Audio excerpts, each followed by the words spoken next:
I don't know why, but for a long time I've wanted to have a camouflage jacket. In France, I went to an army surplus shop and I said, do you have any camouflage jackets? And they said, we think so, but we can't find them. Anyway, thanks to my camouflage jacket detection superpower, I found one in a charity shop in Sheen for a mere £5. It's in perfect condition. It's ideal for walking Marlow. I would wear it rather than Marlow.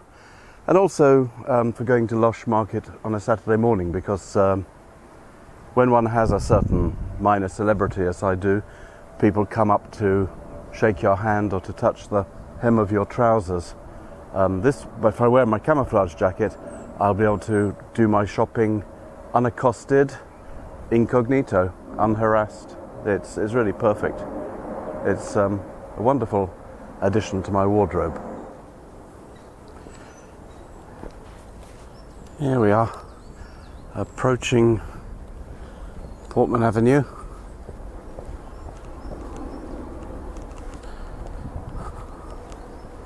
Just around the corner there on the right.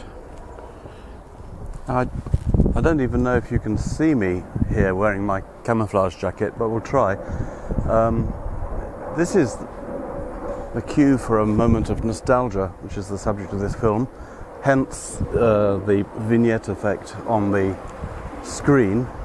And I suppose to do things properly, one would need to clack the fingers and have black and white, and perhaps a second clack of the fingers to have a kind of old film effect with those funny white lines that run up and down on film rather than video.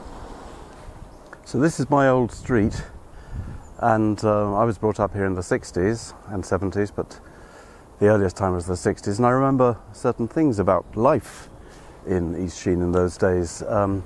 We had rag and bowmen, just like the old series Steptoe & Son, who'd come along with a horse and cart shouting, "Any old iron," and you'd chuck in any old metallic garbage you had for recycling.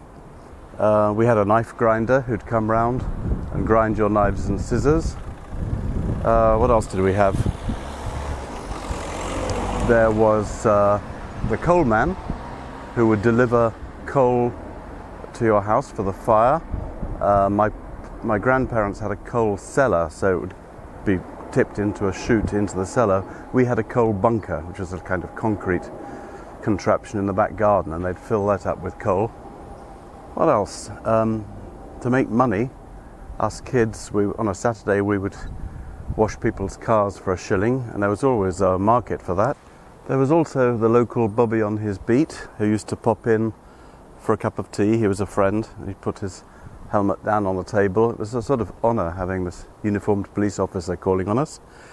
There was the milkman, of course. For many, many years the milk was delivered to one's home by a milkman in his uniform with a little electric float, and this was in glass bottles which were recycled. The glass bottle would have a tin foil top, blue for skimmed, silver for semi-skimmed, gold for full cream milk, if I remember rightly. And the birds cottoned onto this quite quickly and would peck through the tin foil to drink the contents. Talking of recycled milk bottles, pretty much all of our glass was recycled then, and there wasn't the welter of plastic you have today. You'd buy your meat or your fish wrapped in a piece of greaseproof paper. So our ecological footprint was much, much less than it is today. The advent of plastic has made life a disaster on the planet. Also, what else did we have? We had something called the Sparrow. This was almost the emblematic bird of London, the little sparrow, and they've all gone. Now, why should that be? This is a mystery, nobody knows. Maybe they're still there wearing little sparrow camouflage jackets, but the disappearance of the sparrow is a sad and rather alarming fact in London. Nobody knows the exact reason. Bloody huge planes going overhead. Well, they did that during our childhood as well. Our lives were punctuated by the sound of jet engines, pretty much once a minute. A few other random memories. Our telephone number was Prospect 7868. The telephone numbers were preceded by a word which you dialed out on the mechanical dial. We would listen to music on a large valve radio. We didn't have television until I was about 13 years old, though we used to go to friends to watch it. England, of course, had one of the first television services in the world. It started before the Second World War. My dad had a number of cars, first a green Morris that actually had curtains in the windows.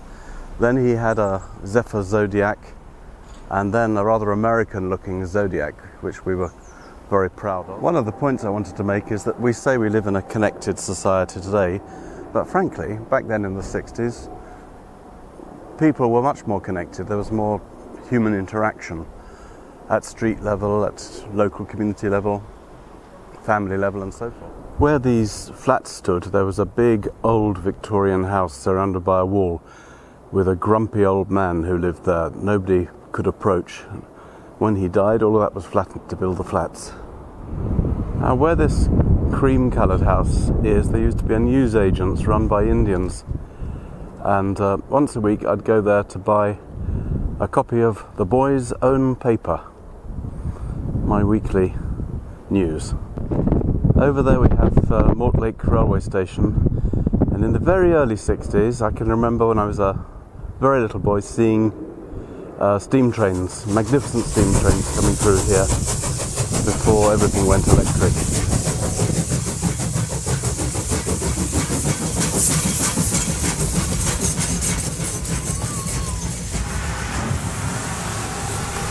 Well, over here is my old school, Catholic school, St Mary Magdalene's. It's a very happy school. We had some great teachers, Mr McGregor, Miss Sims, who once bought me a pot of luminous paint when I crossed paths with her in the street, and Miss Murta, who showed us films, and Mrs Bishop, who married a man who had the same Christian name as me. I was always convinced it was because she couldn't have me because of the age difference, you know. Pretty big age difference. This is the old Church of England church. A very old graveyard. Rather pretty graveyard actually, with that little arch over there that you can just see. But also graves that allegedly were the graves of pirates, because just down the road is the River Thames.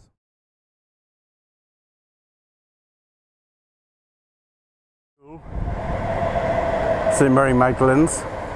I think for the purpose of this visit we can snap the fingers and go back to full colour vision.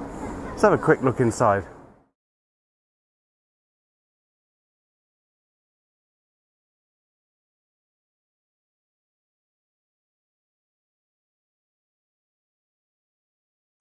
So I used to be an altar boy in that church, believe it or not. If we turn around in the graveyard of the Catholic Church, there is one famous tomb here, which is behind me, in the form of a Bedouin tent. Now here the famous Victorian explorer Sir Richard Burton is buried with his wife Isabel.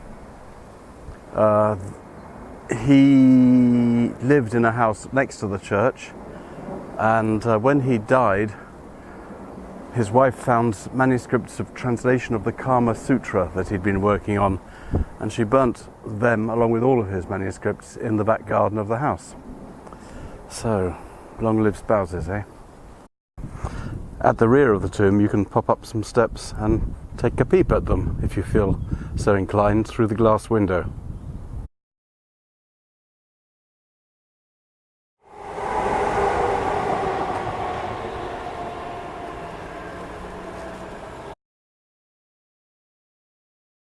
Now, the footbridge over the railway that you see behind me has a special place in my memories.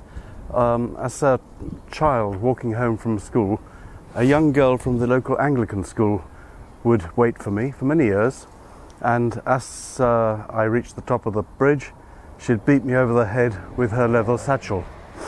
Never really understood why, though the expression mindless violence does come to mind.